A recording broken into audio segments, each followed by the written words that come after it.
এ কি সুন্দর শোভা, এ কি সুন্দর শোভা, কি মুখ হেরিয়ে এ কি মুখ হেরিয়ে আজি মোর ঘরে আইল হৃদয়নাথ, প্রেম উৎসয় তুলিল আজি। এ কি সুন্দর শোভা, এ কি সুন্দর। বলো হে প্রেমময় হৃদয়ের স্বামী, কি ধন তোমারে দিব উপহার। হৃদয় প্রাণ লহ লহ তুমি, কি বলিব যাহা কিছু আছে মম সকলি লও। হে নাথ, এ কি সুন্দর শোভা, এ কি সুন্দর। বলো হে প্রেমময় হৃদয়ের স্বামী, কি ধন তোমারে দিব উপহার। হৃদয় প্রাণ লহ লহ তুমি, কি বলিব যাহা কিছু আছে মম সকলি লও। হে নাথ, এ কি সুন্দর শোভা, এ কি সুন্দর শোভা, এ কি সুন্দর শোভা, এ কি সুন্দর।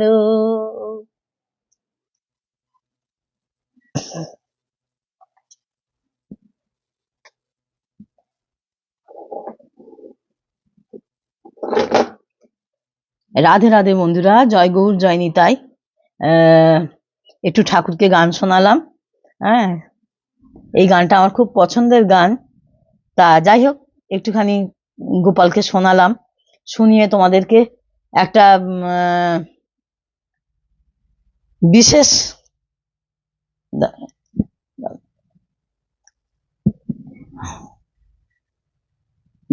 একটা ভিডিও তোমাদেরকে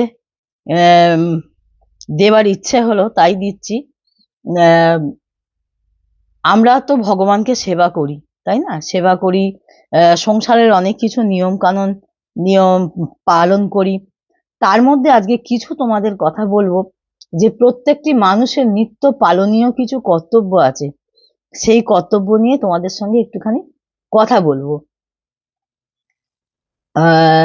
সেই বিষয় সেই কথাটা হলো, সাংসারিক কাজকর্ম করার সঙ্গে সঙ্গে নিজ কল্যাণের জন্য প্রতিদিন কিছু নির্দিষ্ট কাজ করা উচিত। হ্যাঁ, এই বিষয়ে নানা কথা আমরা শাস্ত্রে জানতে পারি, বা অনেক কিছু বই পড়ে আমরা জানতে পারি। তার মধ্যে এক নম্বর কথা হলো ব্রহ্ম মুহূর্তে জাগরণ। হ্যাঁ, যেটা সূর্য ওঠার 1 ঘন্টা আগে, 36 মিনিট আগে ঘুম থেকে ওঠা, ভোর ভোর ঘুম থেকে ওঠা। সেটা তো এখনকার দিনে কেউ আর পেরে ওঠে না, সত্যি কথা বলতে কি খুব কম মানুষই পেরে ওঠে। হ্যাঁ, আমি নিজেই আর পেরে উঠি না। এক সময় টুকটাক করতাম, কিন্তু খুব ভালো পারতাম না। যাই হোক, এখন তো একদমই আর পেরে উঠি না। মাঝখানেও কিছু বছর করেছিলাম, কিছুদিন করেছিলাম, ভোরবেলা ব্রহ্ম মুহূর্তে উঠতে পারতাম, উঠে জপ টপ করতে পারতাম, কিন্তু এখন শারীরিক অনেক শরীর ভেঙে যাচ্ছে, আর পেরে উঠি না গো। যাই হোক, সত্যি কথাই তোমাদের বলবো, কারণ মিথ্যে কথা বলে তো আমার লাভ নেই, যে হ্যাঁ আমি পারি তোমরাও করো, বড় বড় কথা বলে কোনো লাভ নেই। ভগবানের নাম কমপক্ষে 9 বার ভগবানকে ও বসুমতীকে প্রণাম করে শয্যা ত্যাগ করতে বলছে।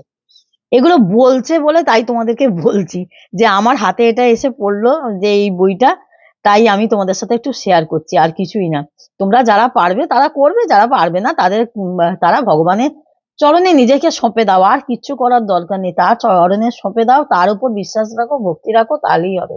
স্নান করে বা পরিষ্কার পরিচ্ছন্ন হয়ে পুরীর প্রসাদ, ব্রজরজ, চরণামৃত, এইসব গ্রহণ করা ভালো। আর সংসারী মানুষের 108 গুটিমালা সারাদিনে 16 মালা জপ করা সংসারী ত্যাগীগণের 68 মালা জপ করা উচিত। হ্যাঁ, যারা সংসারী মানুষ তাদেরকে 16 মালা জপ করতে বলছে, আর যারা ত্যাগী মানুষ তাদের 68 মালা জপ করতে বলছে। হ্যাঁ, যাই হোক, এখনকার দিনে 16 মালা জপ করা চাটিখানি কথা না। বিশেষ করে যাদের তো ঘরে ছোট বাচ্চা আছে, পড়াশোনা এটা সেটা, চাকরি বাকরি করা মহিলাদের পক্ষে সম্ভব না।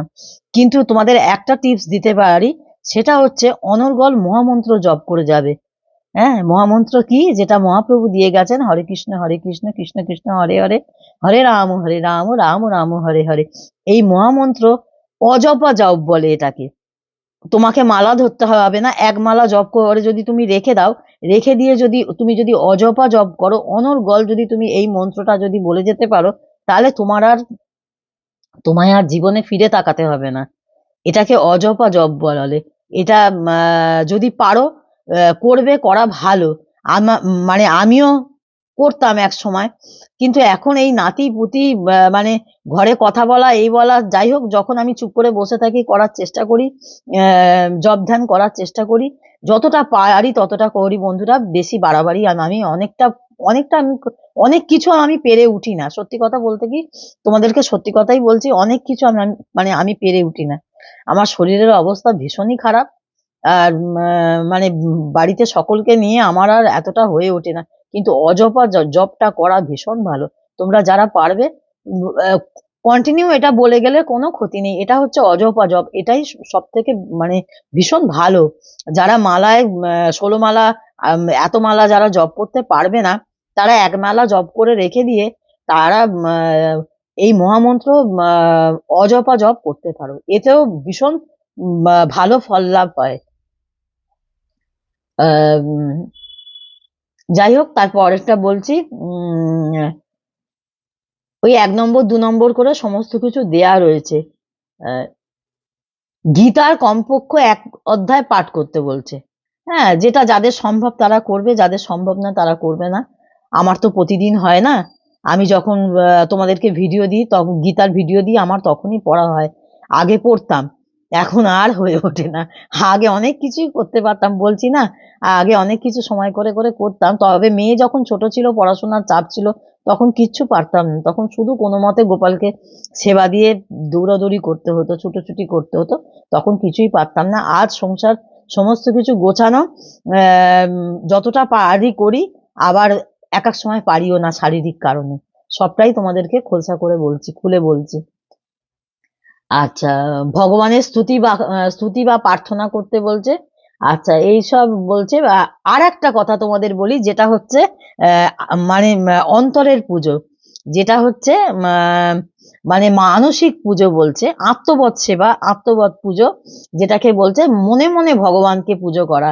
শাস্ত্র অনুসারে দ্রব্য দিয়ে পূজার চেয়ে মনে পূজা পদ্ধতি দেয়া আছে, নিজ নিজ ইষ্ট দেবতা। আচ্ছা, এটা বলছে যে প্রত্যেককে, এটা তোমাদের বুঝিয়ে বলি, প্রত্যেককে বলছে আত্মবৎ সেবার মধ্যে পুজো দাও, মনে মনে ভক্তি করে পুজো দাও। অনেক আড়ম্বরের প্রয়োজন নেই, যেটা আমি তোমাদের সবসময় বলে থাকি। অনেক আড়ম্বরের কোনো প্রয়োজন নেই, মনে মনে অন্তরের পুজো দাও। অন্তরের পুজো দেওয়াটাই বড় ভক্তি, বড় পুজো। ভক্তিটাই আসল। ঈশ্বরকে তুমি কতটা স্মরণে রাখছো, 24 ঘন্টা তাকে স্মরণে রাখো। তাকে ছাড়া আর কিছু, অন্য কিছু মাথায় আনার দরকারই নেই। তাকে শুধু স্মরণে রাখো, তাহলেই হবে, আর কিছুর প্রয়োজন নেই। তা বলে বলছি না যে তাকে পুজো করো না, তাকে খেতে দিও না, সেটা করো না। তাকে খেতে দেবে, নিজে যা যা করছো সেগুলো করবে, ফুল চন্দন যেগুলো পারবে সেগুলো করবে, যতটা পারবে ততটা করবে। অনেক কিছু আড়ম্বর, নিয়ম নিষ্ঠা, উপবাস, এগুলো করার কোনো প্রয়োজন নেই। শরীর যতটা বইবে ততটা করবে। যাই হোক, সকল কর্ম করার পূর্বে ভগবানের হয়ে ভগবানের স্মরণ করে ভগবানকে প্রসন্ন করার উচিত।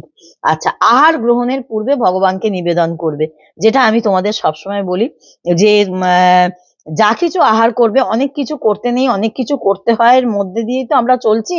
আর অনেক কিছু নিয়ম নিষ্ঠা, আমি যেমন একাদশীর ভিডিওতে আমি যেমন বলেছি, অনেক মানে ম্যাক্সিমাম করতে নেই। তাহলে তুমি কি খাবে, কি করবে, কিভাবে চলবে বলো? সেভাবে তো হয় না, গৃহী মানুষের সেভাবে হয় না। যার জন্য তোমরা আহার গ্রহণের পূর্বে ভগবানকে নিবেদন করে দেবে, কপালে আহারটাকে ঠেকিয়ে ওং ভোজনায় গোবিন্দায় নমঃ।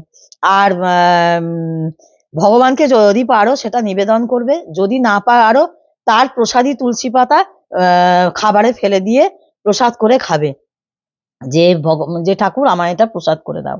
হ্যাঁ, সে গোপাল হোক, তোমার যে কোনো দেবতাকে তুমি ইয়ে করছো, মানে ভগবানকেই করতে হয়, এটা শ্রীকৃষ্ণ ভগবানকেই করতে হয়, কারণ একাদশীর উপবাস এটা শ্রীকৃষ্ণের জন্য, এটা করতে হয় মহাপ্রভুর জন্য, শ্রীকৃষ্ণের জন্যই এটা করতে হয়। এটার মানে এটা হচ্ছে হরির উপোস। হ্যাঁ, আমরা সব করি বার ব্রত, এটা হচ্ছে হরির ব্রত, এটা সবসময় মনে রাখবে, সবটাই আমাদের বার ব্রত। হ্যাঁ, আর এটা হচ্ছে হরিব্রত, এটা হচ্ছে সব থেকে উঁচু হচ্ছে একাদশী করা, সব থেকে উঁচু, মানে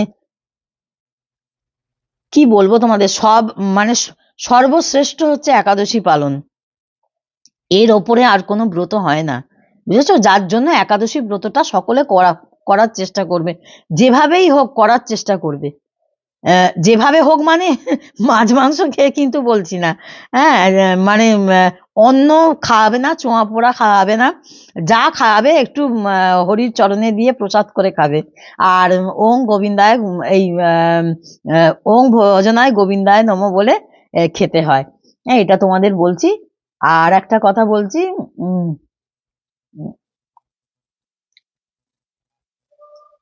আর সকল কর্ম করার পূর্বে ভগবানের হয়ে ভগবানকে স্মরণ করে ভগবানের প্রসন্নতার জন্য করা উচিত। তুমি যে কর্মটা করবে সেই কর্মটা করার আগে ভগবানকে জানিয়ে করবে যে ঠাকুর এটা আমি করছি, এটা কি ঠিক করছি? যদি ঠিক হয় তাহলে তুমি আমাকে দিয়ে করাও, আর যদি ভুল হয় তাহলে আমাকে দিয়ে করিও না, এইটা বলতে বলছে। আচ্ছা, অনেক এখানে ভালো ভালো কথা লেখা আছে, যার জন্য মনে হলো বন্ধুরা তোমাদের সঙ্গে একটু শেয়ার করি, তোমাদেরও এগুলো জানা দরকার। আমার মনে হয় আমি যে কথাগুলো জানছি তোমাদেরও একটু জানাই। বেশি কথা নেই, বেশি বড় ভিডিও হবে না, ছোট করেই করছি। যাই হোক, আহার গ্রহণে এটা তো বললাম।